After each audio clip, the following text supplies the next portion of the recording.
रघुपति राघव राजा पतित पावन सीताराम।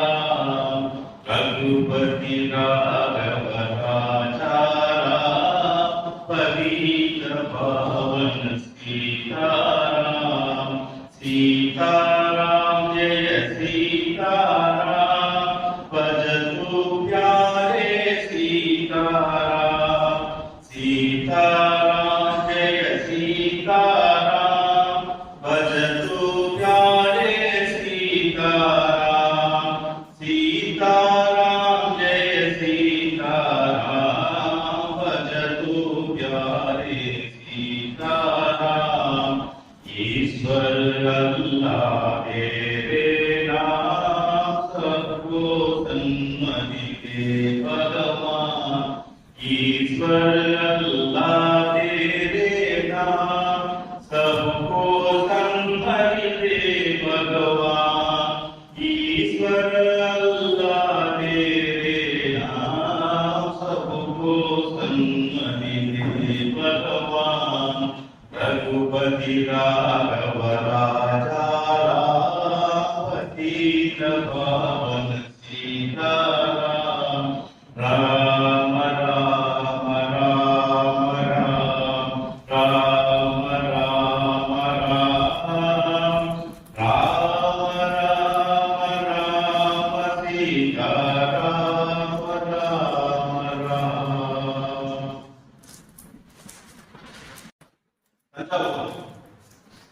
காந்தி இயக்கம் நடந்துகிற மகாத்மா காந்தியடிகளுடைய பிறந்தநாள் விழாவுக்கு உங்கள் அனைவரையும் வருக வருக என்று அன்போடு வரவேற்கிறோம். இன்றைய நிகழ்வு ஒரு நூல் அறிமுக நிகழ்ச்சி. மகாத்மா அவர்கள் எழுதிய இந்து ஸ்வராஜ் அல்லது இந்திய தன்னாட்சி என்ற இந்து ஸ்வராஜ் என்ற நூலினுடைய மொழிபெயர்ப்பு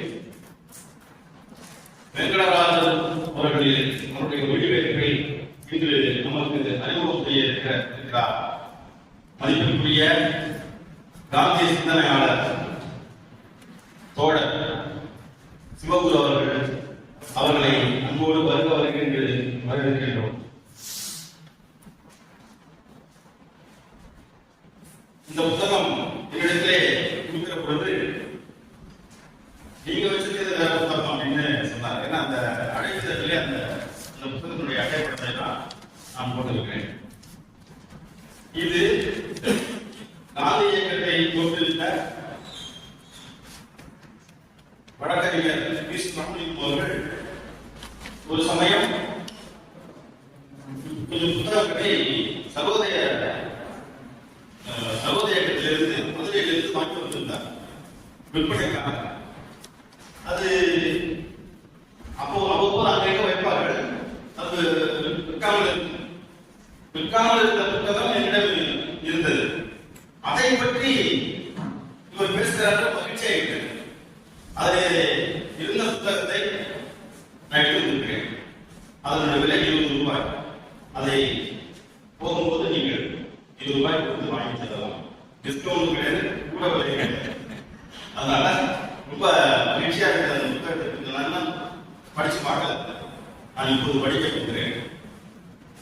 அதற்கு தோழர் சிவகுரு மூலமாக எங்களுக்கு நூலை அறிமுகம் செய்யும்படி உங்களோடு அழைக்கிறோம். நன்றி.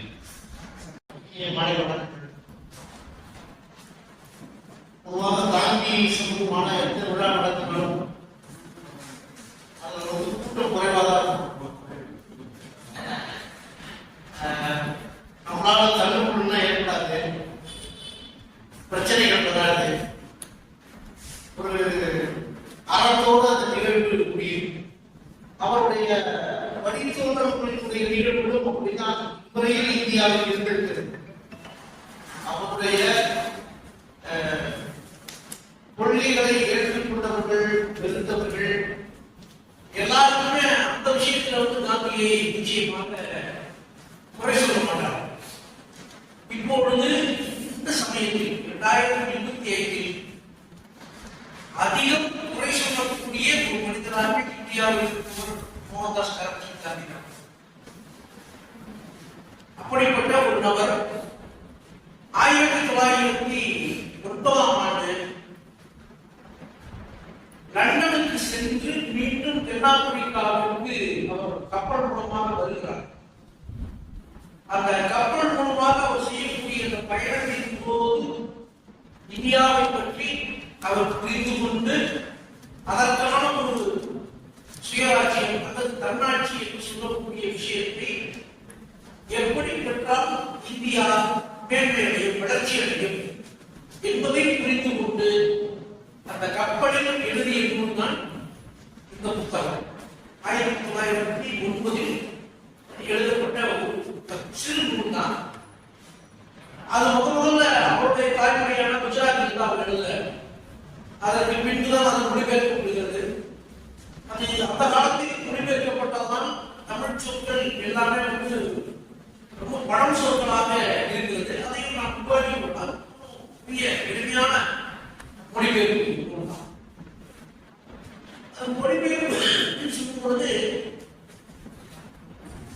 அதனுடைய கருத்துக்களை உள்வாங்கி அதை மிகச் தெளிவாக அதை செய்திருக்கிறார்கள் என்றுதான் சொல்லுவேன்.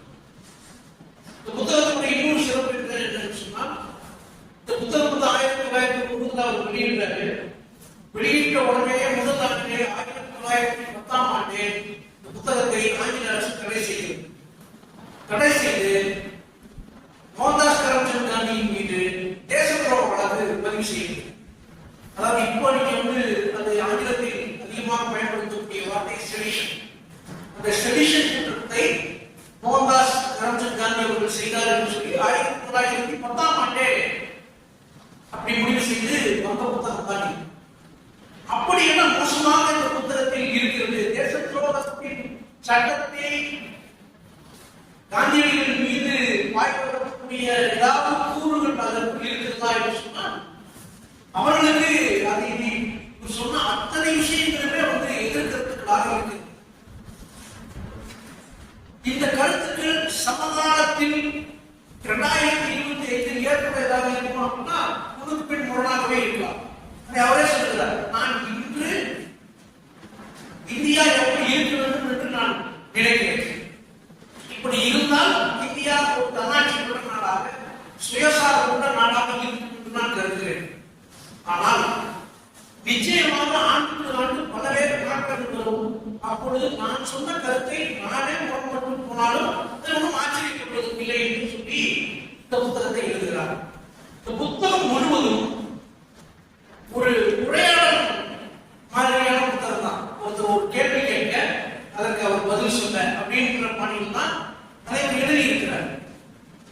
இப்ப காலத்துல மாதிரி இருந்திருக்காது. அந்த காலத்து கடற்பயணம் ஒரு நீண்ட கடற்பயணமாக இருந்திருக்க வேண்டும். அதனாலதான் இந்த நூலை திட்டமிட்டு அவருடைய ஒவ்வொரு நாள் நடவடிக்கைகளிலும் அதை சொல்லி அதை எழுதியிருக்கிறார். இந்த நூலை அப்பட்டமாக அப்படியே படிக்கும் பொழுது காந்தியை போன்ற ஒரு பழமைவாதி இருக்கவே முடியாது என்கின்ற ஒரு அனுமானத்தை யார் அனுமானம் வரலாம். பழமைவாதத்தினுடைய உச்சமே காந்தியடிகள் அப்படின்னு நிச்சயமாக சொல்லிவிட்டு, ஏன்னா அவர் சொல்லியிருக்கக்கூடிய பல கருத்துக்கள் சமகாலத்தில், அதனால் சாத்தியம் என்ன இப்படி எழுதியிருக்கிறாரு அப்படின்னு சொல்லி தோன்றும். ஆனால் அதற்கான காரண காரியங்களை அவர் ஒவ்வொன்றாக எளிமையாக விளக்குகிறார். அப்படி விளக்கும் பொழுது நம்முடைய சிந்தனை தெளிவு கொஞ்சம் கொஞ்சம் கொஞ்சம் கொஞ்சம் கொஞ்சமாக அப்படியே விரிவடைகிறது, விசாலமடைகிறது. இதில் ஒரு 7 விஷயங்கள் குறித்து தான் அவர் மொத்தமாகவே பேசுகிறார். காங்கிரஸ் கட்சி என்கின்ற அமைப்பை பற்றிய அவருடைய பார்வை, இங்கிலாந்தில் இருக்கக்கூடிய நாடாளுமன்றம் பற்றிய அவருடைய மதிப்பீடு, இந்தியாவில் இருக்கக்கூடிய வழக்கறிஞர்கள், மருத்துவர்கள், ரயில்வே குறித்த அவருடைய பார்வை, இயந்திரங்கள், கல்வி,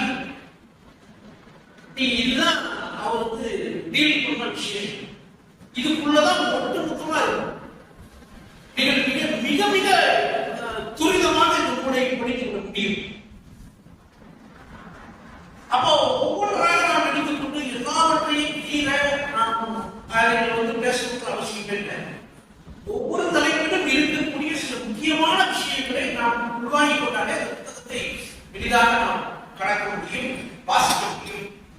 அவர் சொன்ன கருத்துக்களை உள்வாங்கிக் கொள்ள முடியும். சமகாலத்திற்கு ஏற்ப அதை நடைமுறைப்படுத்த முடியும். எனக்கு இந்த புத்தகத்தை படிக்கும் பொழுது ரெண்டு விஷயம் படிச்சது தெரிஞ்சது. ஒண்ணு,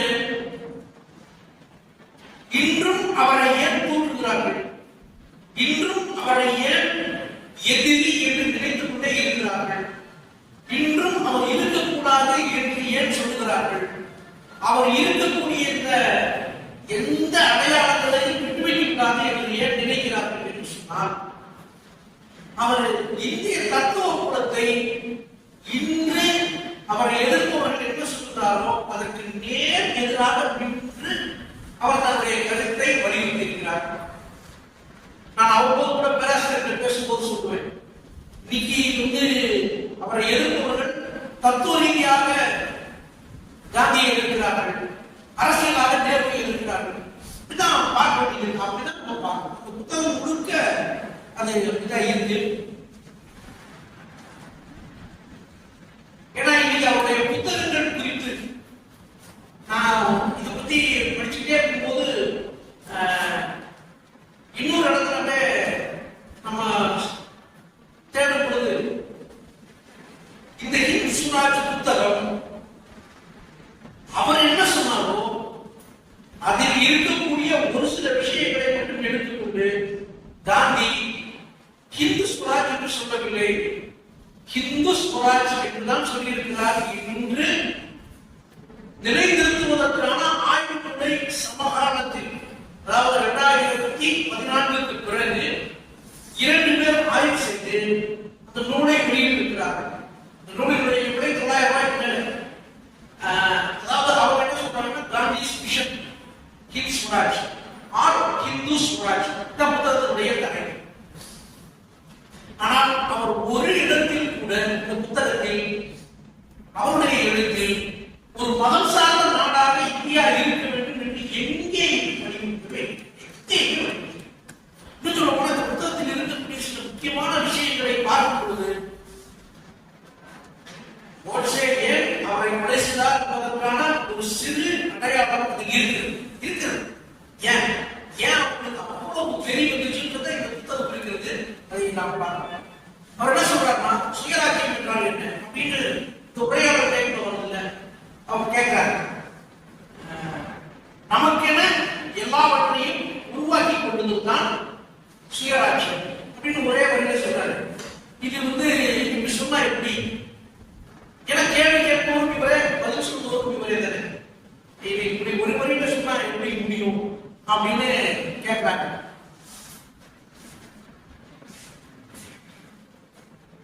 அதற்கு அவருடைய பதில், சுயராஜ்யம் இப்படிதான் இருக்க வேண்டும் என்பதை பற்றி என் கருத்தை உங்கள் முன் வைத்தேன்.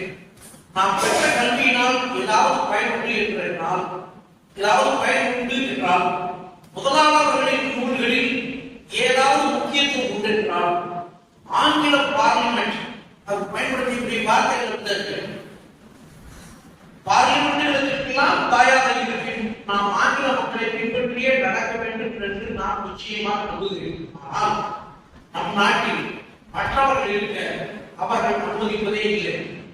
அதே போல நம் நாட்டில் மற்றவர்கள் இருக்க நாம் அனுமதிப்பதில்லை என்ற அளவிற்கு நாம் அவர்களை போல் நடக்க வேண்டும் அப்படின்னு சொல்லிட்டு சொல்றாரு. ஆங்கிலேய பாராளுமன்றம் எப்படி இருக்கிறது நான் பார்க்க வரையும்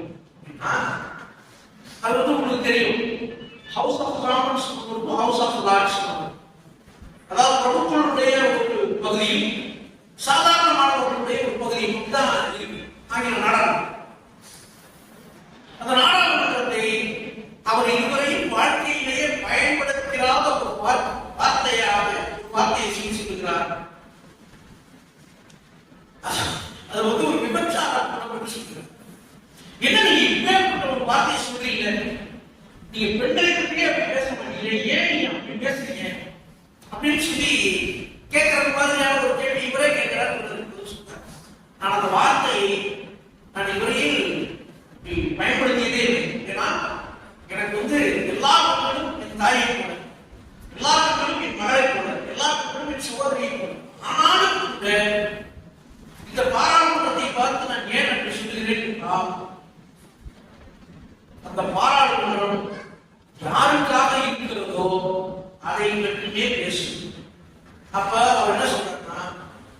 இங்கே இருக்கக்கூடிய அதிகாரத்தில் இருப்பவர்களுடைய கோலாகலம் தான் அந்த நாடாளுமன்றம் இருக்கு. அப்படி இருக்கக்கூடிய ஒரு நாடாளுமன்றம் அதனுடைய பிரதம அமைச்சர் யாருடைய பிரதிநிதியாக இருப்பார், அவர் யாருடைய பிரதிநிதியாக இருப்பார் அப்படின்றதுக்கு அவர் பதில் சொல்றாரு. பாராளுமன்றத்தில் பிரதம மந்திரிக்கு நாட்டின் நன்மை, அந்த அவையின் மாண்பு பற்றி எந்த விதமான புரிதலும் இருக்காது. தமது அதிகாரத்தால் தான் சார்ந்துள்ள கட்சிக்கு அதிக வெற்றியை தேடி தருவதிலேயே அவருடைய எண்ணங்களும் சிந்தனைகளும் இருக்கும். அதற்காகவே அவர் நாடாளுமன்றத்தினுடைய அவையை தன்னுடைய இதெல்லாம் அவர் வார்த்தை, நான் என்னுடைய வார்த்தை தப்பணிச்சேன். அவருடைய எழுத்து அதிக வெற்றியை தேடுவதிலேயே ஈடுபடும். பாராளுமன்றம் நியாயமானதையே செய்ய வேண்டும் என்பதில் அவருக்கு ஒருபோதும் அக்கறை இருக்காது அப்படின்னு 1909 அவரு அப்ப இருக்கிற ஆங்கில பாராளுமன்றத்தை பத்தி எழுதினாரா அல்லது இப்போது இருக்கக்கூடிய இந்திய பாராளுமன்றத்தை பத்தி எழுதினாரா தெரியாது. அவருடைய வார்த்தையில் இதைத்தான் எழுதியிருக்கிறார். அப்ப என்ன, அதாவது ஒரு தொலைநோக்கு பார்வை நிச்சயமாக அவருக்கு எல்லா விஷயத்தையும் அவர் என்ன சொல்றாரு, நீங்க ஆங்கில பாராளுமன்றத்தின் மாதிரியே நீங்க இந்தியாவுக்கு எடுத்து வந்தால் நீங்கள் ஏன் அதற்கு இந்துஸ்தான் என்று பெயர் வைக்க வேண்டும், ஆங்கிலஸ்தான் இங்கிலாந்திஸ்தான் பெயர் வைக்க வேண்டியதுன்னு கேட்கிறார். நீ அந்த மாடலையே அப்படியே எடுத்துட்டு ரெப்ளிகாவா இங்கேயே வச்சு இங்கேயே நீங்க எதிர்கட்சி ஆளுங்கட்சி பிரதம அமைச்சர் இப்படிலாம் சொல்லி வச்சீங்கன்னா இது என்னத்துக்கு இருக்கு? அப்போ ஒரு சாமானியனுடைய குரல் பாராளுமன்றத்தில் குறைப்பதற்கோ அல்லது அந்த சபையில் சாமானியனுடைய பிரச்சனைகளை பற்றி பேசுவதற்கோ இடமளிக்காவிட்டால் அது இப்படிதான் இருக்கும் என்று சொல்லுகிறார். அப்போ அடுத்து கேட்கிறார், அப்ப பாராளுமன்றமே இல்லாமல் சட்டங்களை எப்படி கேட்கிறது அப்படின்னு ஒரு கேள்வி. எல்லா நாட்டிலும் பாராளுமன்றங்கள் இருக்கிறது. அது எப்படியான பாராளுமன்றம், அதற்கு யார் தகுதியான பிரதிநிதிகள் போக வேண்டும் என்பதை அந்நாட்டு மக்கள் தங்களுக்கான சட்டங்களை உருவாக்கி கொண்டு தீர்மானிப்பதுதான் தன்னாட்சிக்கான வழிகள். யாரோ ஒருவர் எழுதி வைத்த சட்டத்தை அப்படியே பின்பற்றுவது என்பது எந்த காலத்திலும் இந்த அமைப்பை மாற்றாது, இந்த நாட்டினுடைய எதிர்காலத்தை மாற்றாது. அது அப்படியே ஒரு வகையில் அடிமையாகத்தான் இருந்தே. அப்ப இப்படிப்பட்ட விஷயத்தை சொல்லுகிறார். இன்னைக்கு இப்போ ஒரு வாட்ஸ்அப்ல ஒரு குறுஞ்செய்தி நினைச்சிருந்தாங்க. அதாவது தனிமனித தாக்குதல் என்பது அவர் மேல் ஏராளம் இருந்துட்டே இருக்கிறது. இன்றும் அவரால் தான் இந்த நாடு கெட்டு போயிருக்கிறது. இந்த நிலைமைக்கு இந்தியா பின்னோக்கி நகர்ந்து கொண்டிருப்பதற்கான காரணமே காந்திதான் என்ற ஒரு குற்றச்சாட்டு நீண்ட நெடுங்காலமாக அவர் மீது வைத்துக் கொண்டே இருக்கிறது. அதற்கு காரணம் என்ன அப்படின்னா, அவர் நாகரிகமானவராக அப்படின்னா அவருக்கு நாகரிகம் பற்றி எதுவும் தெரியாது அப்படின்றார்.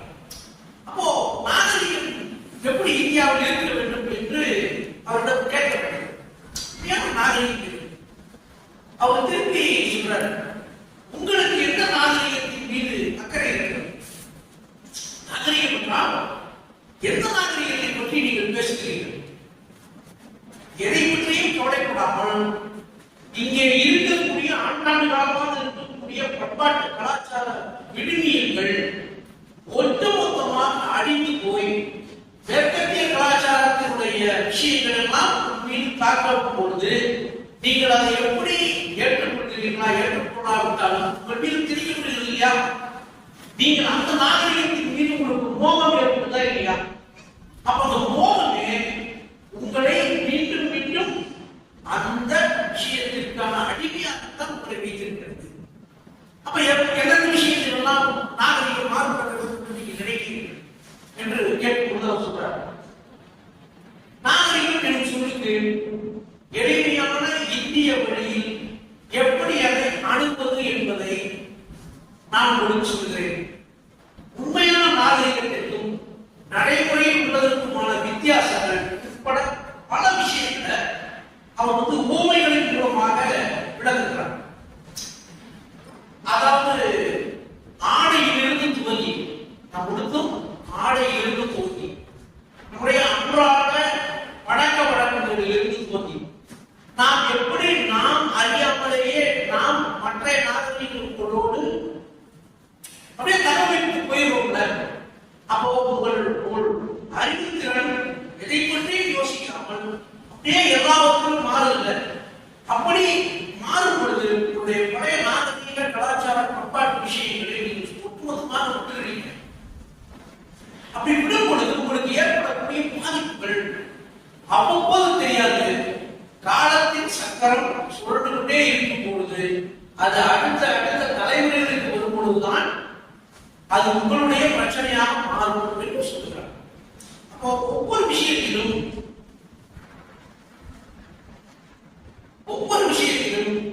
அவர் காட்டக்கூடிய அக்கறை நாகரிகம் எது சம்பந்தப்பட்டது, நம்முடைய அன்றாட வாழ்வியல் சம்பந்தப்பட்டது. அப்ப அந்த அன்றாட வாழ்வியல் சம்பந்தப்படும் பொழுது நீங்கள் எந்த நாகரிகத்தை ஏற்றுக்கொள்கிறீர்களோ அந்த நாகரிகத்தில் இருக்கக்கூடிய சில மாற்றங்களையும் ஏற்றுக்கொண்டுதான் ஆக வேண்டும். அதை ஒட்டுமொத்தமா மறுக்கணும்னு நான் சொல்றேன். ஆனா ஒட்டுமொத்தமாக உங்கள் நாகரிகத்தை புறந்தள்ளிவிட்டு மற்றொரு நாகரிகத்தின்பால் ஈர்க்கப்பட்டு இதுல அடுத்தது வந்து இந்தியாவுக்கு எதெல்லாம் நன்மை பயக்கும் அதெல்லாம் வந்து நீங்க வேண்டாம்னு சொல்றீங்க. இது எப்படி நியாயமான அறிவியல் உங்களுக்கு வளர்ந்து கொண்டே இருக்கிறது, அறிவியல் தொழில்நுட்ப புரட்சி உங்களுக்கு வளர்ந்து கொண்டே இருக்கிறது. இந்த அறிவியல் தொழில்நுட்ப புரட்சிகளை எல்லாம் ஒட்டுமொத்தமாக நீங்க வேண்டாம்னு சொல்றீங்க. குறிப்பா ரெண்டு விஷயத்தை நீங்க வேண்டாம்னு சொல்றீங்க. ஒண்ணு இயந்திரமயமாக, இயந்திரங்களே வேண்டாம்னா எப்படியும் முடியும். லாஜிக்கா ஏதாவது பேசுறேன் பேசணும். நீங்க வந்து இயந்திரத்தை வேண்டாம் எப்படிங்க நியாயமா இருக்கும்? நான் இயந்திரமே வேண்டாம் சொல்லவில்லை. நான் நூறுக்கும் ராட்டை ஒரு இயந்திரம் தான். என் காலை குறைவதற்காக நான் பயன்படுத்தக்கூடிய ஒரு சிறு கருவியின் இயந்திரம் தான். நான் பண்புத்தவும் பயன்படுத்தும் சிறு துணுக்கும் இயந்திரம் தான். எந்த இயந்திரம் இந்நாட்டு மனிதர்களுடைய உடல் உழைப்பை ஒட்டுமொத்தமாக எடுத்துவிட்டு இவனை எதுவுமே செய்யாத இந்த வார்த்தை பயன்படுத்துகிறார் சோம்பேறியாக மாற்றுகின்றதோ அது எந்த துறையில் இருந்தாலும் சரி. நான் கனரக வாகன இயந்திரங்களுக்கு எதிரானவன் அல்ல. ஒரு புதிய தொழிலில் அந்த இயந்திரத்தின் மூலமாக மக்களுக்கு நன்மை கிடைக்கும் என்று சொன்னால் நிச்சயமாக அந்த இயந்திரத்தை நான் ஏற்றுக்கொள்வேன், இயந்திரமயமாகவே ஏற்றுக்கொள்வேன். ஆனால் அது விவசாயத்திலும் அன்றாட வாழ்க்கையிலும் வேலை வாய்ப்பை தட்டி கழித்து என்ன சொல்றாங்க, இந்தியாவுடைய பொருளாதாரம் கிராமப்புற பொருளாதாரம். அந்த கிராமத்து வரைக்கும் இயந்திரங்கள் போயிடுச்சுன்னா அந்த பெண்களுக்கோ ஆண்களுக்கோ அங்கே இருக்கக்கூடிய விவசாயிகளுக்கோ விவசாய தொழிலாளர்களுக்கோ எந்த வேலையும் இல்லாமல் போனால் மீண்டும் அவன் என்ன செய்வான்? அப்ப இயந்திரம் என்பது எந்த அளவிற்கு தேவையோ அதை நிச்சயமாக நாம் பயன்படுத்த வேண்டும். நாம் ஒட்டுமொத்தமாக இயந்திரங்களை நிராகரிக்கவில்லை. ஆனால் அதை எப்படி பயன்படுத்த வேண்டும் என்பதை நாம் தீர்மானிக்கிறோம். இந்தந்த இயந்திரங்கள் பயன்படுத்தினால்தான் ஒரு நாடு வளரும் என்று சொன்னால் நான் அதை எடுத்துக்க மாட்டேன் அப்படின்னு சொல்றாங்க. அதே மாதிரி எனக்கு வந்து ஒரு 3 பேர் மேலே மீது எனக்கு வருத்தம் இருக்கு கூட சொல்றேன். பெரிய கடும் கோபம் இருக்கு அப்படின்ற 2 தொழில் மீதும் ஒரு கண்டுபிடிப்பின் மீதும் மிகப்பெரிய வருத்தம் இருக்குது அப்படின்னு சொல்லி சொல்றேன். அது என்னன்னு கேட்கிறேன். எனக்கு ரயில்கள் மீது, வக்கீல்கள் மீது, மருத்துவர்கள் மீது இந்த 3ஐயும் நம்ம வந்து நிச்சயமா வந்து கவனிக்க வேண்டியிருக்கும். ஒண்ணு அவங்க தொழில் சார்ந்து தப்பு பண்றாங்க. இன்னொன்னு இந்த ரயில் வந்ததுனால என்னென்ன பிரச்சனைகள் இருக்கு அப்படின்னு நீங்க அப்படின்னு சொல்லி சொல்றாங்க. அது அவர் காலத்துல இருந்து இருக்கு. நீங்க வந்து 2025 இன்னைக்கு நம்ம ரயில் பயணங்கள்லாம் போறோம், அதோட நீங்க ஒப்பிட முடியாது. சொல்றாங்க, ஏன் ரயில் நிலையம் இருக்கு இந்தியாவில்? அப்பொழுது நம்ம 2020-21 சந்தித்ததை போல பிளேக் நோய் மிகப்பெரிய பிரச்சனையா இருக்கு. எலிகள் கூட பரவக்கூடிய நோய். சொல்றாரு, நோய் பரவுதல் முக்கியமான காரணம். நம்ம இப்ப மனசுக்குள்ள கேட்கலாம், நோய் பரவுதலுக்காக வந்து ரயிலே ஓட்டணுமா, இந்த ரயிலே பண்ணணுமா அப்படின்னு சொல்லி கேட்கலாம். நீ அதான் 2020 நடந்துச்சு, நோய் பரவுச்சு. எங்க புலி தொழிலாளர்கள் கேரளத்திலிருந்தும் தமிழ்நாட்டிலிருந்தும் பல்வேறு மாநிலங்களிலிருந்தும் அவர்கள் சொந்த ஊரில் நடைபெறமாக பண்ணாங்க. எந்த விதமான பாதுகாப்பும் இல்லாமல் மைக்ரண்ட் ஒர்க்கர்ஸ் சொல்லக்கூடிய அப்படியான தொழிலாளர்கள் அப்படிதான் போனாங்க. அதே மாதிரி விளைவித்த தானியங்களை நான் இங்கேயே என்னுடைய சொந்த ஊரில் விட்டால் கம்மியான காசு கிடைக்கும். ரயில்வே ஏறி பெரிய நகரத்தை கொண்டு போய் விட்டால் அதிக லாபம் பெற்றலாம். இதனால என்ன ஆகும்? நான் சொல்றேன், அவரே அதற்கான தீர்வு செய்வார். கிராமத்திற்கும் நகரத்திற்குமான ஒரு அசமத்துவ வளர்ச்சிக்கு அது காரணமாக. அடுத்த வரை பாருங்க, உண்மையிலுமே எனக்கு எப்படி இப்படியெல்லாம் அவர் யோசிச்சிருக்கிறாருன்னு தெரியல. அப்ப அவர் கேட்கிறாரு, அவரே புண்ணிய தலங்களுக்கு எல்லாம் இப்ப இந்தியாவில் இருக்கக்கூடிய மக்கள் ஏராளமானவர்கள் ரயிலில் செல்கிறார்கள், அதுவும் தப்புன்றீங்களா? அவர் சொன்ன பதில் என்னவா இருக்குன்னா, ஒரு நிமிடம் உங்களுக்கு கற்பனை கொடுக்கிறேன். சொல்றாரு, புண்ணிய தலங்கள் எல்லாம் அயோக்கியர்களுடைய கூடாரமாக குணதாயிடுச்சு.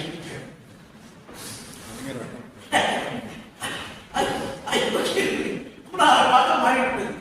உண்மையான பக்தர்களாக இருப்பின், சொல்றாரு, உண்மையான பக்தர்களாக இருப்பின், கடவுள் மீது நம்பிக்கை வைத்திருப்பவர்கள் துன்பப்பட்டு துயரப்பட்டு தன்னைத்தானே வருத்தி கொண்டு இந்த கடவுளை காண போவார். இவர்கள் சுற்றுலாவுக்காக புண்ணிய தலங்களுக்கு செல்பவர்களாக மாறிவிட்டார்கள். எப்படி சொல்றாரு? 1909 நம்ம 2025 இருக்கோம். புண்ணிய தலங்களுக்கான பேக்கேஜ் நம்ம போயிட்டு, புண்ணிய தலங்களுக்கான பேக்கேஜ் தஞ்சாவூர் மாவட்டம் கூட எல்லா ஸ்தலங்களையும் ஒரே நாளில் போய் பார்த்து கொடுக்கலாம் அப்படின்னு ப்ரொமோட் பண்றேன். அப்போ ஒரு ரைட் வேண்டாம்னு சொல்றதுக்கான ஒரு காரணத்தை அவர் சொல்றாரு. இப்போ அது எல்லாம் வணிகமயமாய் இருப்பதனுடைய விளைவுகளை இன்று நாம் சந்திக்கிறோம். நம்ம அடுத்து நம்ம பேச இருக்கக்கூடிய சில முக்கியமான விஷயங்கள் தான் அவர் இந்தியாவுடைய இயற்கை சக்தியாகவும் இதய துடிப்பாகவும் இருக்க வேண்டும் என்று நினைத்த விஷயம். அதுதான் அவரை கொலை செய்வது. அதுதான் அவர் மீது கொலை வெறி கொண்டுவதற்கான காரணம். நான் இந்த புத்தகத்தை ஒரு கடந்த ஒரு 4 நாட்களாக தான் படிச்சிருக்கேன்.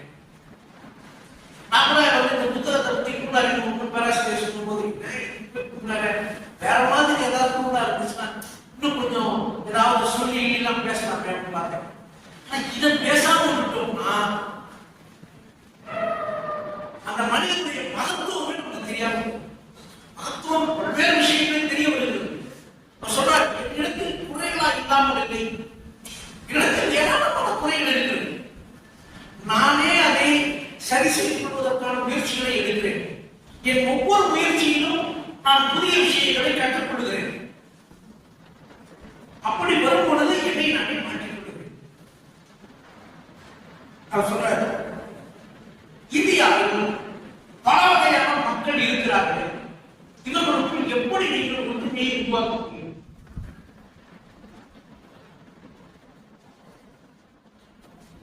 விக்கிரக வழிபாட்டில், அதாவது சிலை வழிபாட்டில் நம்பிக்கையோடு எழுதி கொடுக்கும். சிலையே இல்லாத வழிபாட்டை கொண்டிருக்கும் இஸ்லாமியர்களுக்கும், கிழக்கு நோக்கி வழிபடக்கூடிய இந்துவிற்கும், மேற்கு நோக்கி தொழுகை நடத்தக்கூடிய இஸ்லாமியர்களுக்கும், ஒரு புத்தகத்தை மட்டுமே தன்னுடைய புனித நூலாக வைத்துக் கொண்டிருக்கக்கூடிய சீக்கியர்களுக்கும், மற்றொரு நாட்டிலிருந்து இங்கே வந்த பல மதங்கள், அது கிறிஸ்துவமாக இருக்கட்டும், பாசி மதமாக இருக்கட்டும், இவர்கள் எல்லாம் ஒரே நாட்டில் இருக்கிறார்கள். எப்படி இவர்களுக்கு ஒரு ஒற்றுமையை உருவாக்க முடியும்? இது எல்லாம் ஒரே தேசிய இனமா அப்படின்னு கேட்கறாங்க. நான் சொல்றேன், எல்லோரும் ஒரே தேசிய இனம் தான். அதில் எனக்கு எந்த மாற்றம் இருக்கு? எந்த மாற்றம் இருக்கு?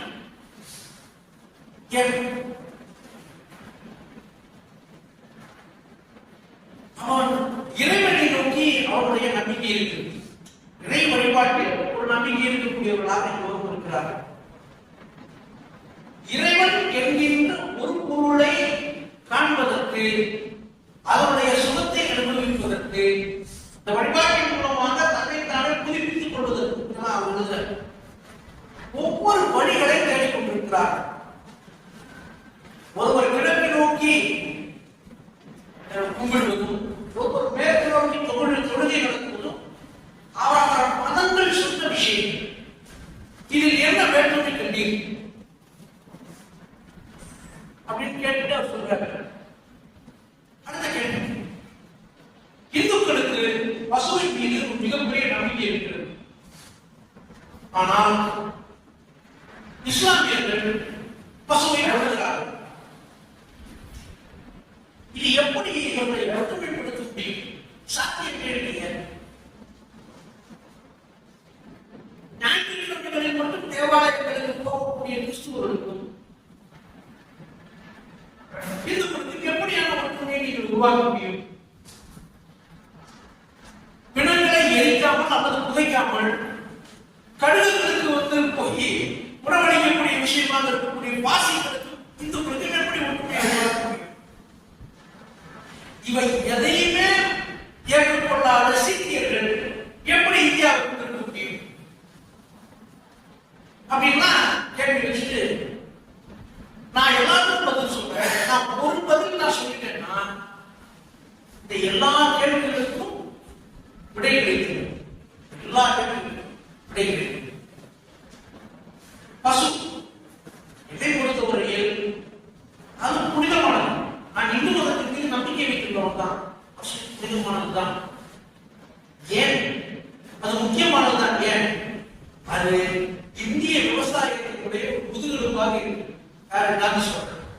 அதனாலதான் நான் பசுவின் மீது அவ்வளவு அன்பும் பாசமும் கருணையும் வைத்திருக்கிறேன். உண்மைதான். ஆனா அந்த பசுக்களை இஸ்லாமியர்கள் கொள்கிறார்களா? ஆமா, கொள்றாங்க. அடுத்ததுதான் மிக முக்கியமான விஷயம் சொல்றாங்க. அப்படி கொள்ளும் பொழுது நான் அந்த இஸ்லாமியர்களுக்கு கேட்பேன், என்ன கேள்வி? அநியாயமா போய் இந்த பசுவை கொண்டுகிறீர்களே அப்படின்னு அவரோட ஒரு உரையாடலை நடத்த முடியும். நான் பேசுவேன். அவர் ஒருவேளை அது மனம் மாறிவிட்டால் அந்த பசு காப்பாற்றப்படும், நிச்சயமாக காப்பாற்றப்படும். அது நான் செய்வேன், எல்லாரும் செய்வாங்களா எனக்கு தெரியாது, நான் செய்வேன். அந்த விட்டுக் கொடுத்தல் அவருக்கும் இருக்க வேண்டும், எனக்கும் இருக்க வேண்டும் சொல்லி முடிச்சிருக்கேன். அதுக்கப்புறம் அடுத்ததுதான் முக்கியமான விஷயம். அப்படி அதையும் மீறி ஒரு உரையாடலுக்கு பிறகு ஒரு இஸ்லாமியர் ஒரு பசுவை கொண்டு விடுகிறார். அதற்கு தீர்வாக நான் போய் அல்லது இந்துக்கள் போய் ஒரு இஸ்லாமியரை கொலை செய்யலாமா? என்னை கேட்டால் அவர் சொல்லக்கூடிய மிக முக்கியமான வரி, எதனால் அவர்கள் மீது, எதனால் காந்தியின் மீது கொலை வெறி வந்ததற்கான அடிப்படை காரணம் இதுதான். அப்படியே கொண்டு விட்டால் கூட அதற்காக ஒரு இஸ்லாமிய சகோதரனை கொண்டு விடலாமா? என்னை குறித்த வழியில் பசுமை இல்ல, ஒரு மனிதனுடைய உயிர் தான் மிக முக்கியமானது. ஆகவே அப்படியும் மீறி ஒரு இஸ்லாமியர் ஒரு பசுவை கொண்டு விட்டாலும் எனக்கு அந்த பசு அதை பற்றி கவலையே இல்லை. ஒரு பசு உருவாக்கி நான் இஸ்லாமியரை கொள்வதில் என்னுடைய நெறிகளுக்கு நேர் எதிரானது. இப்படி சொன்ன ஒரு மனிதரை 1909 சொன்ன ஒருவரை அதுக்கப்புறம் வந்து ஒரு 38 வருஷம் டிராவல் பண்றவங்க 48 வரைக்கும் காத்துட்டு இருந்து இதுதான் அடிப்படை. இந்த அடிப்படையில் தான் நான் இந்த புத்தகத்தையே உள்வாங்க வேண்டும் என்று நான் கருதுகிறேன். இதுதான் அவருடைய அடிப்படை. இந்து சுவராஜ்யம் தன்னாட்சி அவர் அடிக்கடி பேசக்கூடிய விஷயமே நம்ம மக்கள் உண்மை அப்படின்றதுதான். சொல்றாரு, இஸ்லாமிய மன்னர்களினுடைய ஆட்சியில் இந்துக்கள் எல்லோரும் என்ற வறுமையால் தள்ளப்பட்டு விட்டார்கள், பலமாகத்தானே இருந்தார்கள். அதே போல இந்து மன்னர்களுடைய ஆட்சி இங்கு நடந்த போது இஸ்லாமியர்கள் என்ன எல்லாரும் நாட்டை விட்டே ஓடிவிட்டார்களா? தலைத்தானே வாழ்ந்துள்ளார்கள். ஒருவருக்கு ஒருவர் சண்டையிட்டுக் கொள்வது தற்கொலைக்கு சம்பந்தம் சொல்றார். நீ ஏன் சுற்றி இருக்கிற, நீ ஏன் அவ்வளவு சண்டை பண்ணிட்டு இருக்க, தற்கொலைக்கு சம்பந்தம் சொல்றார்.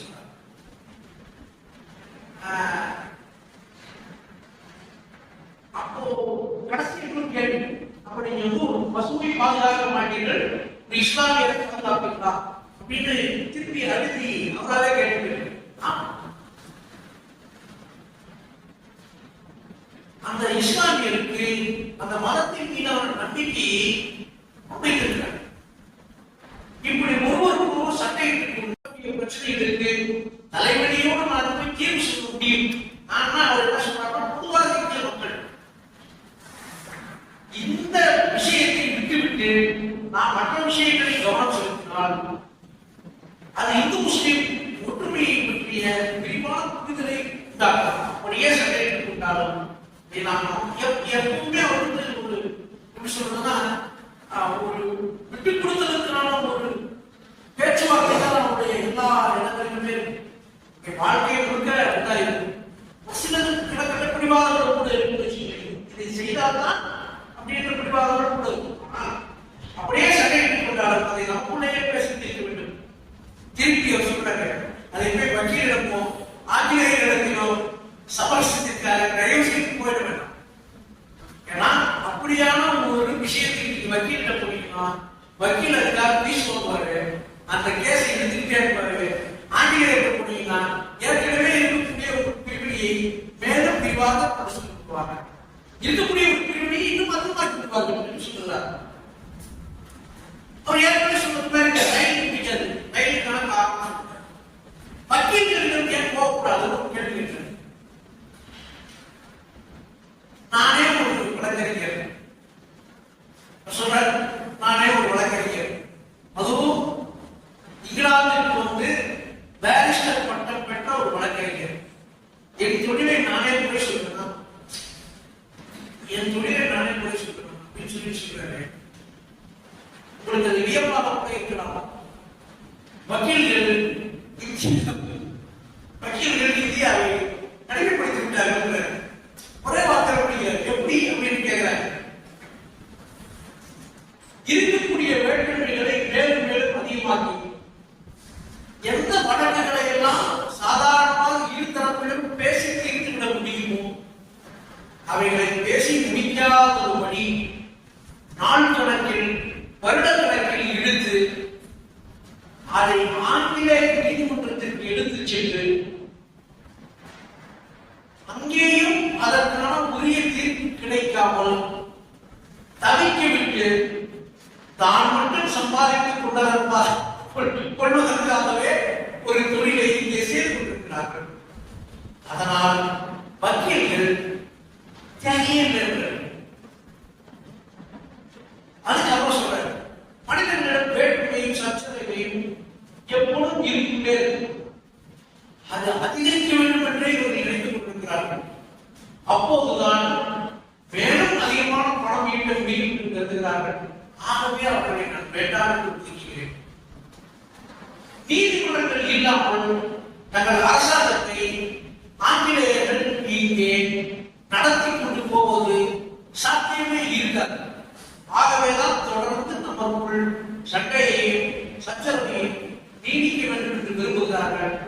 அதற்கும் ஆங்கிலேய சட்டங்களின் மூலமாக தீர்ப்புகளை கொடுக்கிறார்கள். இது எல்லாத்தையும் கொண்டு வக்கீல் நீதிமன்ற நடவடிக்கை, அதாவது பழைய காலத்து வார்த்தையாக சொல்லணும்னா நீதிமன்ற பரிபாலனைகள், இதுல வக்கீல்கள் செய்யக்கூடிய விஷயங்கள் எல்லாவற்றையும் சொல்லுகிறார்.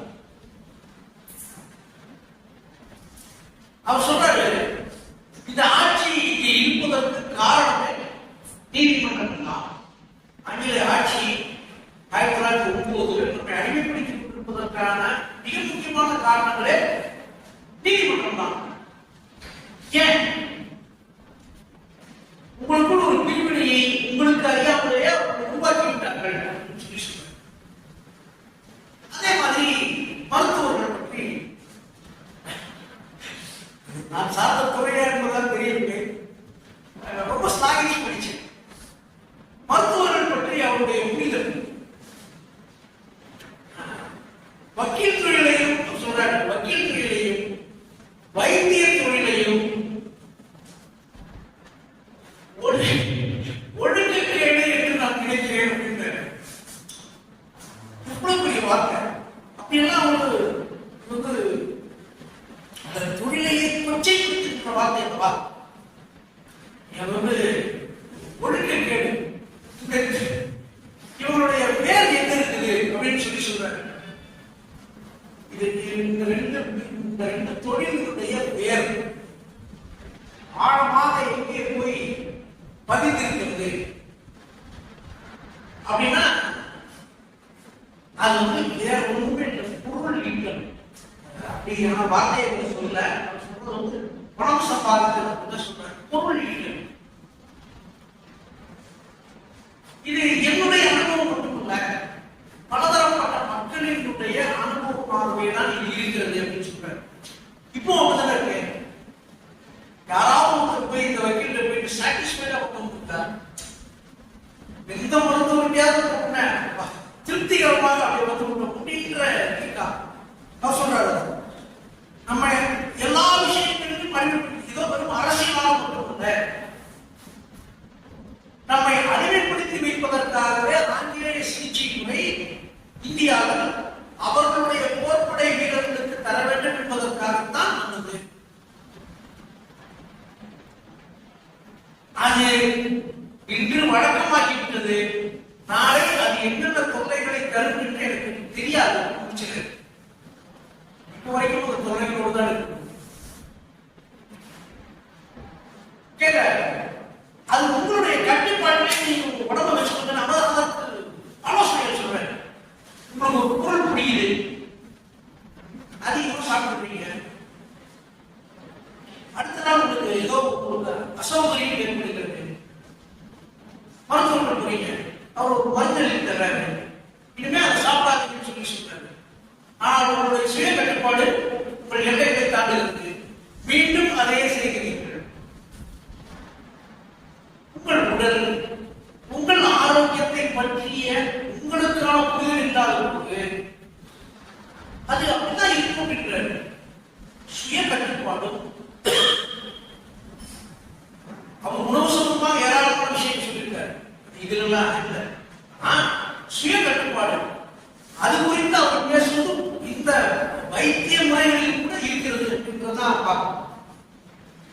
சொல்றாரு, நோய் தொற்று வருவதற்கு நாமே காரணம், அதை கட்டுப்படுத்தி விட்டால் அது வராமல் தடுக்க முடியும் அல்லவா? சுய கட்டுப்பாடு, ஒழுக்கம், சரியான பழக்க வழக்கங்கள் என எல்லாமே அதனுள் அடங்கும்.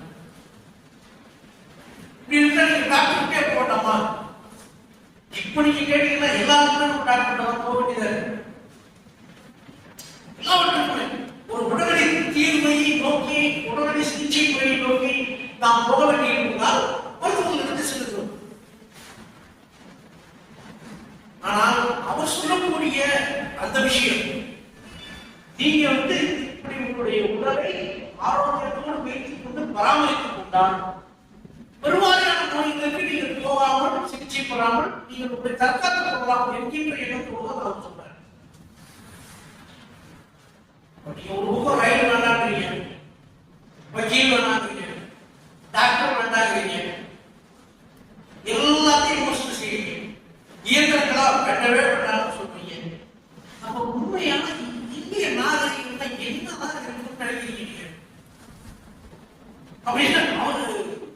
கேள்வி அதுக்கு பதில் சொல்றாரு. ஒரு நீண்ட பதில், மிக நீண்ட பதில். நீங்க வந்து இந்த புத்தகத்துல பக்கம் நம்பர் 69 இருக்கு. ஒரு 4 பக்கங்களுக்கு இருக்கு. அதனுடைய அடிப்படை சாரம் இந்திய மரபை கட்டி காப்பது, நம் மூதாதைய படி வந்த சில விஷயங்களை தொடர்ச்சியாக கடைபிடிப்பது, மதத்தை தாண்டி நாம் சில விஷயங்களை நமக்குள் உருவாக்கி இருக்கிறோம். அது மதம் சார்ந்த விஷயமாக மாற்றிக்கொண்டிருக்காங்க. அது மதத்தை தாண்டி சில பழக்கங்களை, கட்டுப்பாடுகளை நாம் உருவாக்கி இருப்பதை தொடர்ச்சியாக பராமரித்து பாதுகாத்து வந்தால் இந்திய நாகரிகம் மேம்படையும் என்று சொல்லி சொல்றார்.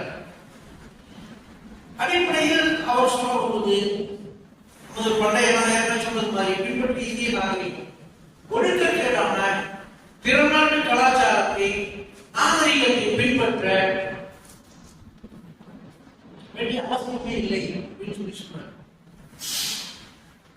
அவருக்கு என்ன பாதிப்பு ஏற்படுத்த அப்படின்னா, எதிரேந்து அவர் சொல்றாரு அப்படின்னா, தென்னாப்பிரிக்காவிலும் இங்கிலாந்திலும் அவர் போய் பார்க்கக்கூடிய குடியேறிய இந்தியர்கள் தன்னுடைய வாழ்க்கை முறையே மாற்றி தன்னுடைய கலாச்சார பண்பாட்டு விஷயங்களையே மறந்து போய் ஒரு புது கலாச்சாரத்தை பின்பற்றுகிறார்களோ அதுதான் அவர் அதை சொல்றார்.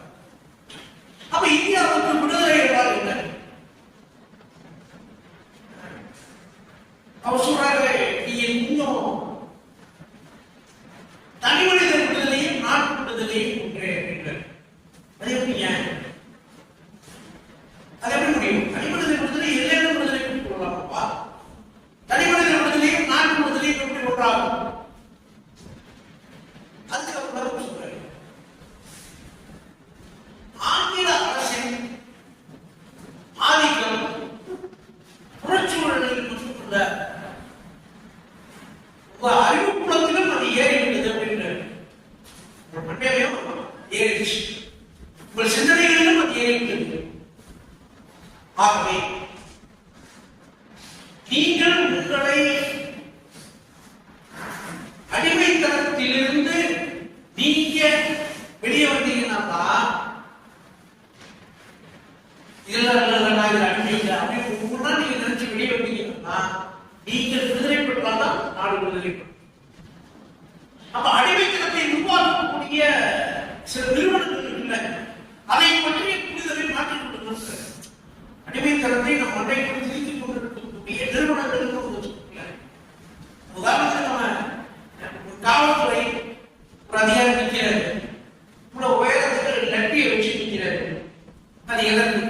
அதை பார்த்தாலே யாருக்கும் இன்னும் ஒரு பயம், அச்சுறுத்தல் ஆய்வுகள் எடுத்தோடனே ஏதாவது தப்பு பண்ணிட்டா அதை வச்சு அடிப்பாரு அப்படின்ற ஒரு எண்ணம் இல்லை. இப்படியான நிறுவனங்கள் இப்ப நாட்டில் இருக்கும் பொழுது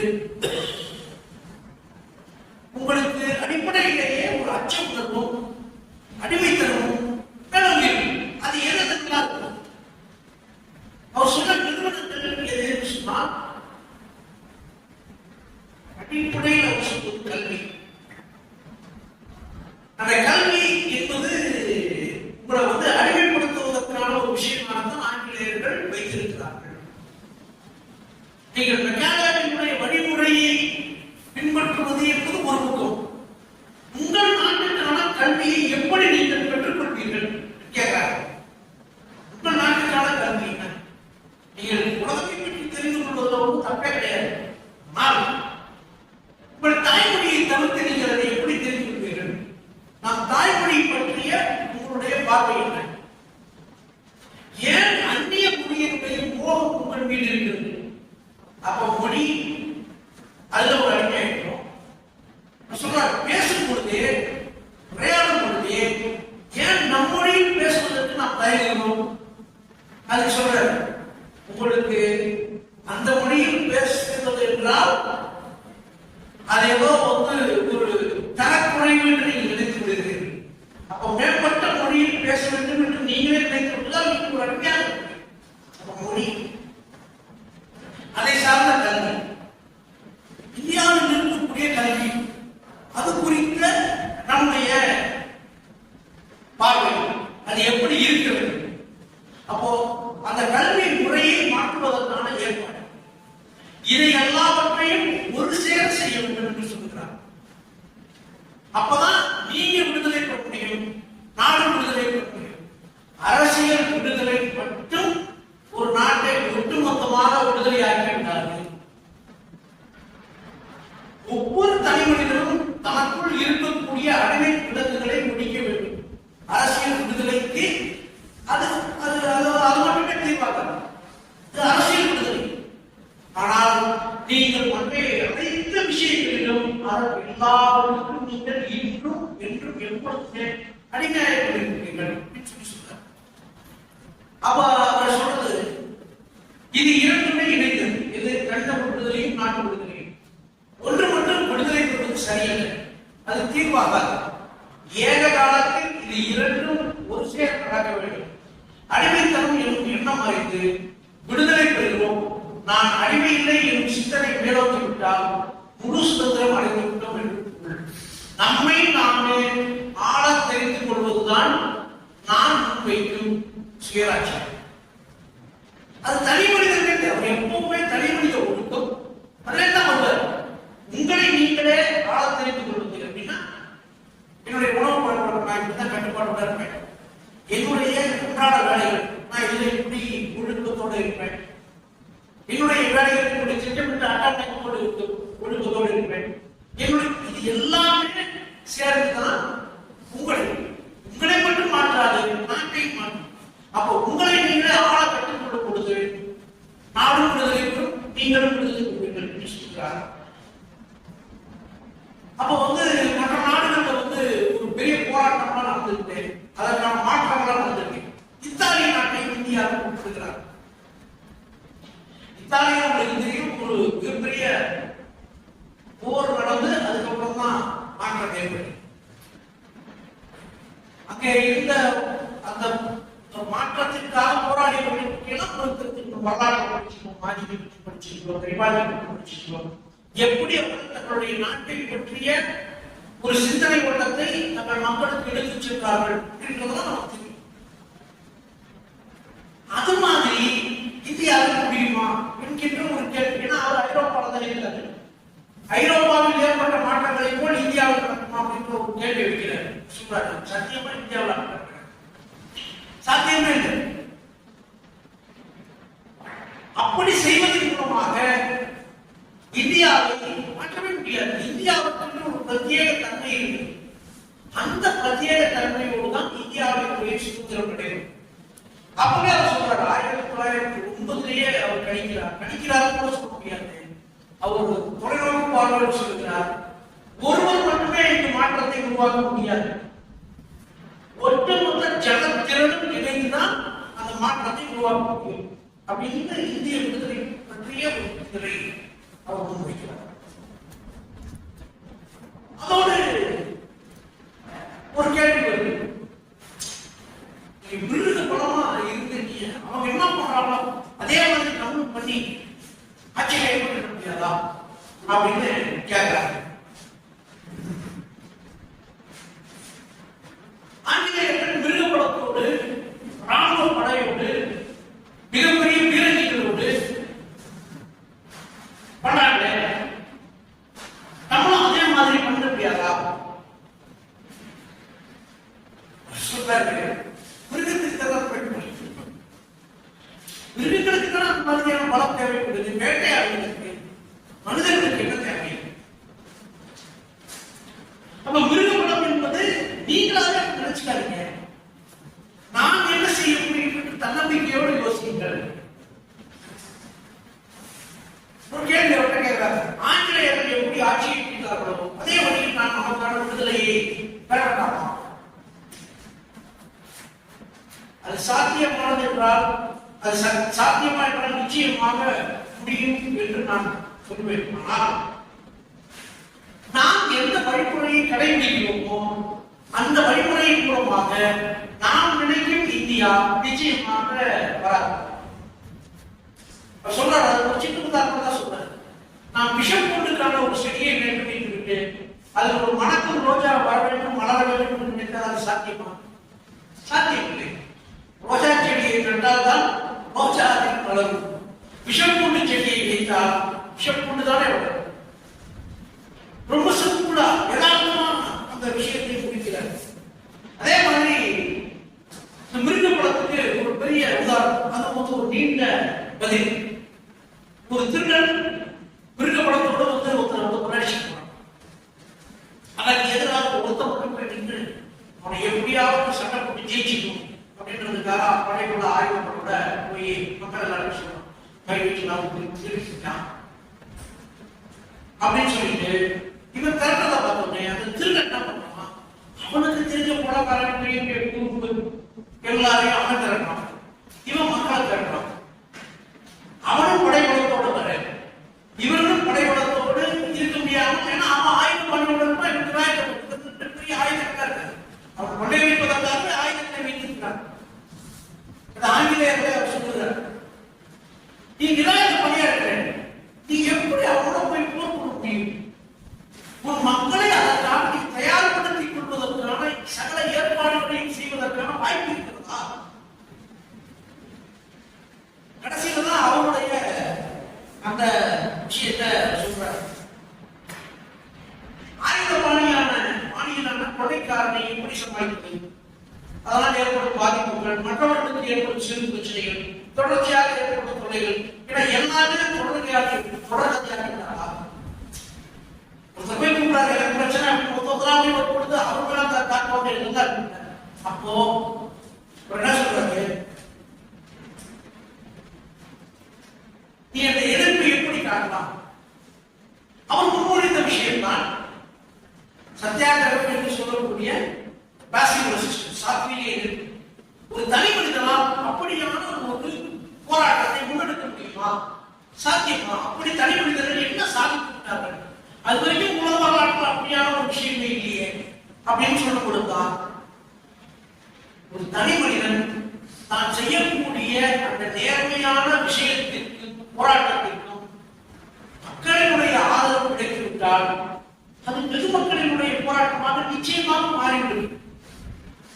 உங்களை ஒருபோதும் அவன் ஆயுதப்பாடியோடு வந்து உங்களை தாக்கவே மாட்டான். ஏன்னா நீங்க நிராயுத பாடியெல்லாம் உட்கார போறீங்க, நிராயுத பாடியெல்லாம் இருக்க போறீங்க. அப்போ அந்த சாத்வீக எதிர்ப்பு என்கின்ற அந்த கருத்து உருவாக்கத்தை 1909 மகாத்மா கொடுக்கிறார். இந்த பாசிவ் ரெசிஸ்டன்ஸ் தான் அவருடைய ஜீவநாட்டியான அனைத்து போராட்டங்களுக்கும் இருந்திருக்கிறது என்கின்ற விஷயத்தை நாம் பார்க்கிறோம். அப்ப அந்த சாத்வீக எதிர்ப்பு என்றால் என்ன? நீண்ட விளக்கத்தை தருகிறார், மிக நீண்ட விளக்கத்தை தருகிறார். அதன் மூலமாக கிடைக்கக்கூடிய பலன்கள் என்ன, ஒரு நாடு அடையக்கூடிய பலாபலங்கள் என்ன, எல்லா விஷயத்தையும் சொல்றார். அப்படி கிடைக்கக்கூடிய விஷயங்கள் என்னென்ன மாற்றங்களை கொடுத்திருக்கிறது சொல்ற. அந்த மிருகபலத்தோடு இருக்கக்கூடியவர்களை நாம் எதிர்கொள்வோம். உலகில் ஏராளமான சண்டைகளும் போர்களும் நடந்து கொண்டே இருக்கிறது, நடந்துட்டே முதல் உலக போர், அதுக்கப்புறம் மற்ற விஷயங்கள் நடந்துட்டே இருக்கு. ஒரு கட்டத்தில் போர்கள் எல்லாம் என்ன மனித இனமே அழிந்து போயிடும். அப்படி மனித இனம் அழிவதற்கு இந்த மிருக பலம், இந்த ஆயுதம் தாண்டிய அல்லது தாங்கிய இந்த மாதிரி விஷயங்களா தேவை? தேவையில்லை. நடந்தது என்ன என்பதை வரலாற்றில் பதிவிட்டு பாருங்கள். ஒரு கட்டத்தில் இப்படியான போர்கள் தொடர்ந்து கொண்டே இருந்திருந்தால் நிச்சயமாக எந்த மாற்றமும் இந்த உலகத்தில் நடந்திருக்காது. ஆனால் அப்படி ஒரு பக்கம் போர்கள் நடந்து கொண்டிருக்கும் பொழுதே மறுபக்கத்தில் ஆக்கப்பூர்வமான பணிகள் தொடர்ந்து நடைபெற்றதனுடைய விளைவாகத்தான் இன்னும் மனித இனம் தடைத்துக் கொண்டிருக்கிறது. அப்படி தடைத்துக் கொண்டிருப்பதற்கான காரணம், அடிப்படை காரணம் இந்த பாசிவ் ரெசிஸ்டன்ஸ் அப்படின்னு வரையறுக்கிறேன். நான் வந்து அந்த அந்த பதில் இருக்குல்ல, ரொம்ப நளினமாக யதார்த்தமாக இன்றும் அது உணர்வுபூர்வமாக பயன்படுத்தக்கூடிய ஒரு ஆயுதம் என்றே தான் நாம் கருத வேண்டும் என்று நான் கருதுகிறேன். நான் படிச்சிருக்கேன். அது எவ்வளவு போராட்டங்கள், அது என்ன உருவெடுக்கும் என்பதெல்லாம் தெரியாது. ஆனால் அப்படியான போராட்டங்களை முன்னெடுக்கும் பொழுது நிச்சயமாக எதிர்பார்க்கக்கூடிய மாற்றங்கள், அதுக்கு அவர் காரணம் சொல்றார். அதுதான் ரொம்ப முக்கியமானது. துன்பத்தை தானே ஏற்றுக்கொண்டு, தானே என்று சொல்லும் பொழுது தனி மனிதனே குடும்பத்தை ஏற்றுக்கொண்டு அதன் மூலமாக கிடைக்க வேண்டிய அந்த உரிமைகளை பெறுவதுதான், பெற்றுக் கொடுப்பதுதான் சமூகத்திற்கு நாம் செய்யக்கூடிய மிகப்பெரிய பொறுப்பு. அந்த பொறுப்பை தான் நான் சாத்வீக எதிர்ப்பு என்று கருதுகிறேன். சொல்லி முடிச்சுட்டாரு. கடைசியா இயந்திரங்களுக்கும் கல்விக்கும் இருக்கக்கூடிய அவருடைய பார்வையை பற்றி நான் சொல்லி முடிக்கிறேன். கல்வி குறித்து அவர் தாமஸ் ஹாரி ஹக்ஸ்லி அப்படின்ற ஒரு பேராசிரியருடைய மிக முக்கியமான மேற்கோளை அவர் சொல்லுகிறார்.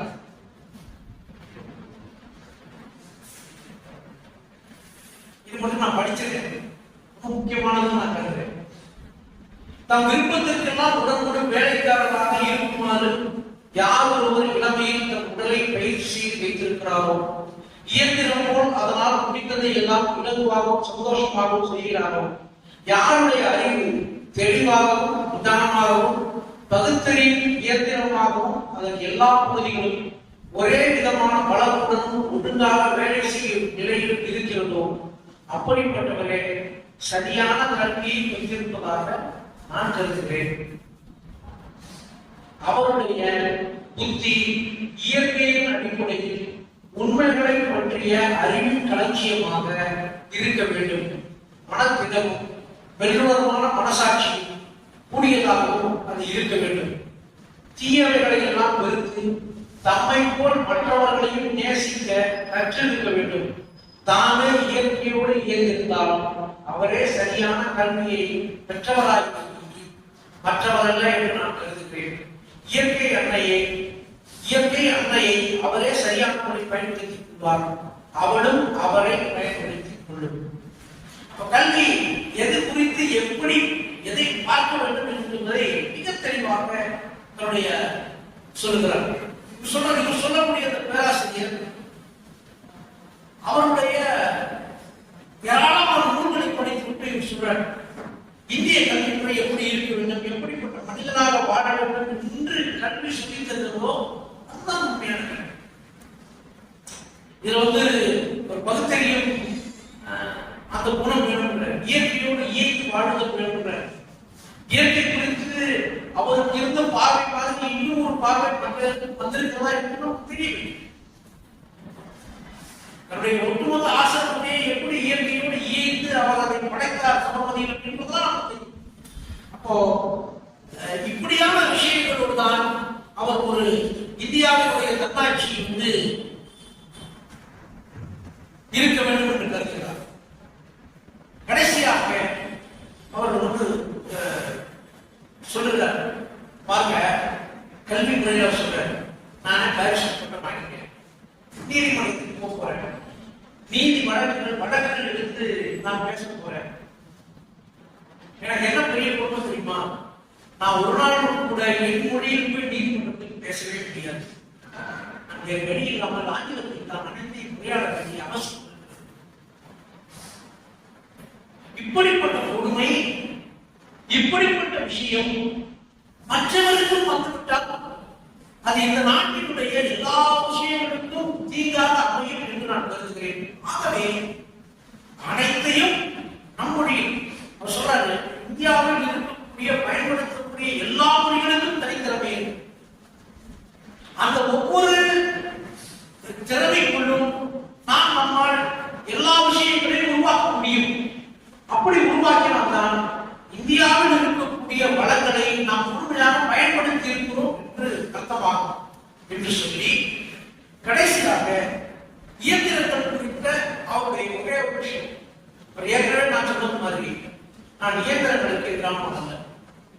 இயந்திரங்கள் மனிதனுடைய வேலை வாய்ப்பை விடுகின்றதாக இருக்குமாயின் நான் அதை எதிர்ப்பேன், நிச்சயமாக எதிர்ப்பேன் என்று சொல்லுகிறார். அப்படிப்பட்ட தன்னாட்சி இந்தியாவில் இருக்கிறதா என்று சொன்னால் நாம் அதையும் தாண்டி புனிதமாக படிக்கிறோம். ஒரு பக்கம் அனைத்திலும் இயந்திரமயம், ஒரு பக்கம் கல்வி அது வேற லெவலுக்கு போயிடுச்சு. அவர் வேண்டாம் என்று சொன்ன அல்லது அவர் இந்தியாவுடைய சுயாட்சிக்கு தன்னாட்சிக்கு இவரெல்லாம் பாதிப்பாக இருப்பார்கள் என்று சொன்ன வழக்கறிஞர்களும் மருத்துவர்களும் இன்று எவ்வாறு பொருளீட்டிக் கொண்டிருக்கிறார்கள் என்று நாம் பார்க்கணும். இந்தியாவில் மத ஒற்றுமை எப்படி இருக்க வேண்டும் என்று அவர் விரும்பினாரோ அது எப்படி இருக்கிறது பார்க்கிறோம்.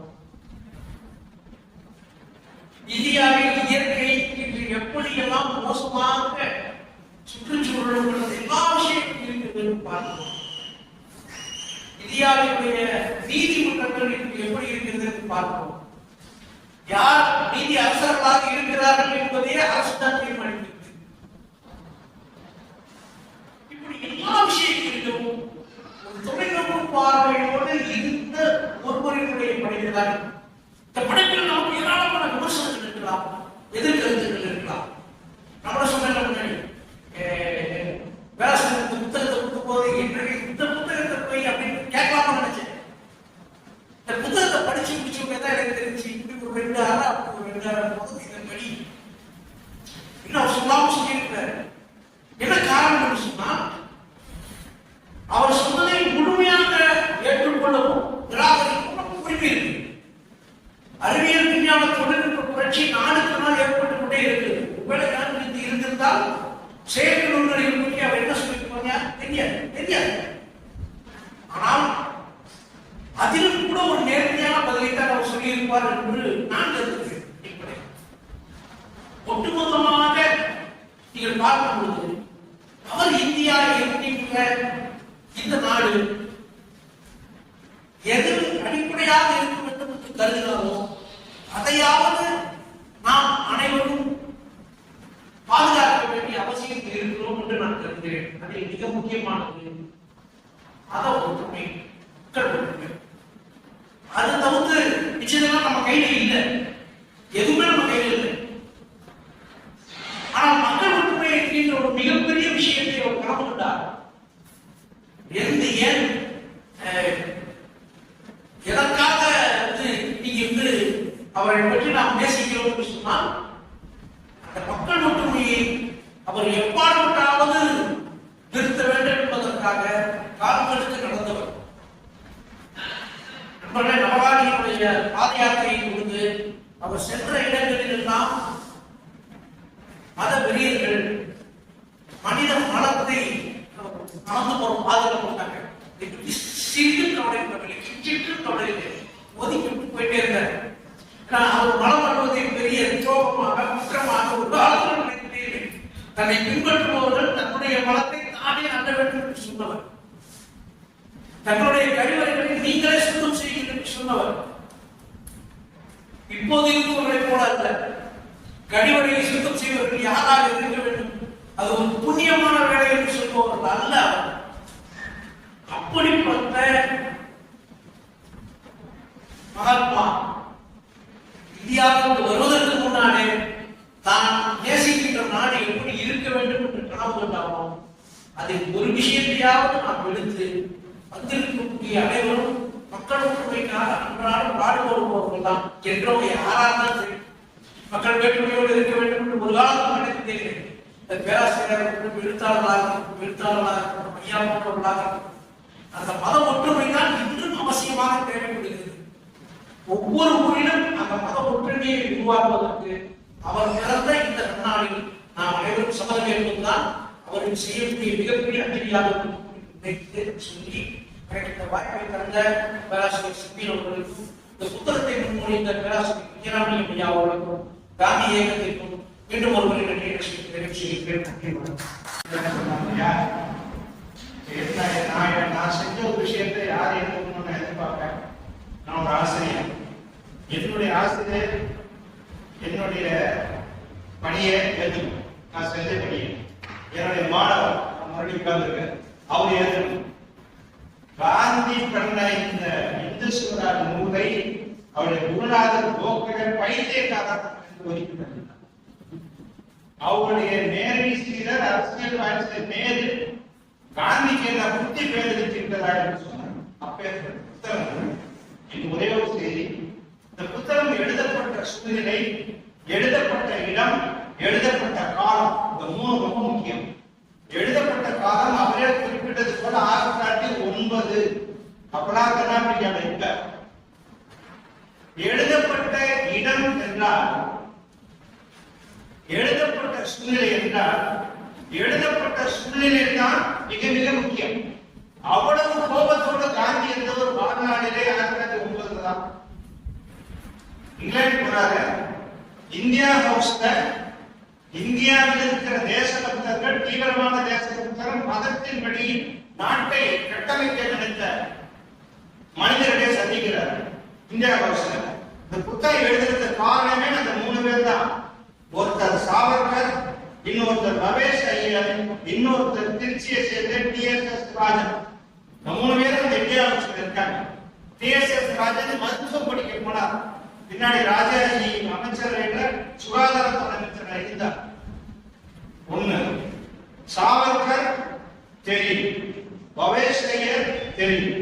இந்த 3 பேரும் காந்தி கிட்ட உட்கார்ந்து பேசுறாங்க. அதுல பேசாம இருந்தவர் TSS ராஜன். அவர்தான் அதுக்கு கொஞ்சம் இயல்பா இருந்தார். அந்த தீவிர கருத்துக்கள்லாம் இல்ல.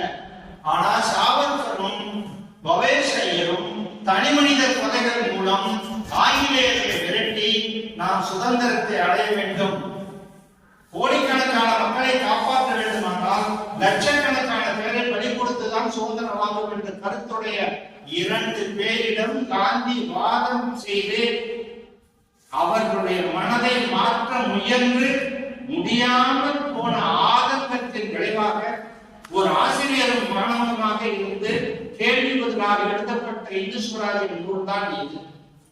இந்த நூல் இன்றைக்கு நாம் கட்டாயம் வாசிக்க வேண்டிய நூல். சூழ்நிலை அப்படித்தான் இருக்கிறது. எனவே இந்த நூலை அறிமுகப்படுத்த முயற்சி எடுத்த காந்தி இயக்கத்தின் செம்பியன் அவர்களுக்கும் இந்த நூலை நேற்று ராத்திரி 11 மணிக்கு உட்கார்ந்து அதை தயார் பண்ணிட்டு இருந்தார்.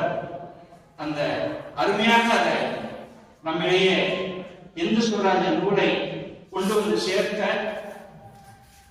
சிவூர் அவர்களுக்கும் நம்முடைய நன்றியை தெரிவித்துக் கொள்கிறோம். இந்த நூல் எழுதப்பட்ட இடம் கப்பல் எழுதுது. அதான் நான் சொல்ல விட்டேன். கப்பல் எழுதுது. தென்னாப்பிரிக்காவில் நடந்த பிரச்சனையை பேசுறதுக்கு காந்தி இங்கிலாந்து போற. இங்கிலாந்துல சவுத் ஆம்ப்டன்ங்கிற துறைமுகம், அதுல இருந்து கேப்டவுன் வரைக்கும் ஒரு கப்பல் SS காலிடான் கேசல் அப்படிங்கிற கப்பல். அந்த கப்பல்ல உட்கார்ந்துதான் இந்த நூலை எழுதுறார். தென்னாப்பிரிக்கா பிரச்சனையை பேச இங்கிலாந்து போனவர் இங்கிலாந்துல இருந்து கேப்டவுன் வரதுக்குள்ள 7-8 நாள்ல வலது கையாலும் இடது கையாலும் மாறி மாறி எழுதப்பட்ட நூல் இந்த நூல். கப்பல் எழுதப்பட்டதால் பேட்ரிஸ் பப்ளிஷ்னா ஷிப் தான் பதில் வரும். அப்பேற்பட்ட நூல். நன்றி. யோகர் அவர்கள் நூலை அறிமுகப்படுத்தும் பொழுது நூலை முழுமையாக சொல்ல மாட்டார், ஆனால் முழுமையாக படித்திருப்பார். அதில் இருக்கிறது என்று சொல்லுவார். ஒரு சஸ்பென்ஸ்லேயே வைத்து அதை நம்ம படிக்க வைப்பார். அப்படிப்பட்ட நூல் அறிமுகத்திலே தலை சிறந்த நமது தோழர் அவர்கள் அருமையாக வழங்கியிருக்கிறார்கள். என்னிடம் இருக்கிற நூல்கள் அந்த பிரதிகள் இருக்கின்றன. நீங்கள் அதை பெற்றுக்கொள்ளலாம். வந்திருந்து மிக சிறப்பாக இங்கே கலந்து கொண்ட அனைவருக்கும் காந்தி இயக்கம் மகிழ்ச்சியை தெரிவித்துக் கொள்கிறது. அடுத்த நிகழ்ச்சியை சந்திப்போம். நன்றி.